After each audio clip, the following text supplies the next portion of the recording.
welcome back to our channel again. This is me Kate here and I'm back with new video. And on today's video, I will be guiding you how to log into BMS account.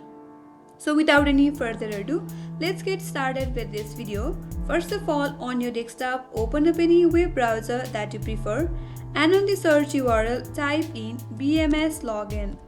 Press enter on your keyboard. Now from this interface, click on the first link, that is BMS login or Bristol Myers Squibb login.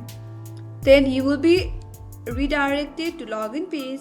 On your interface, under this BMS user ID text field, make sure you enter your valid user ID. Under that, enter your correct password.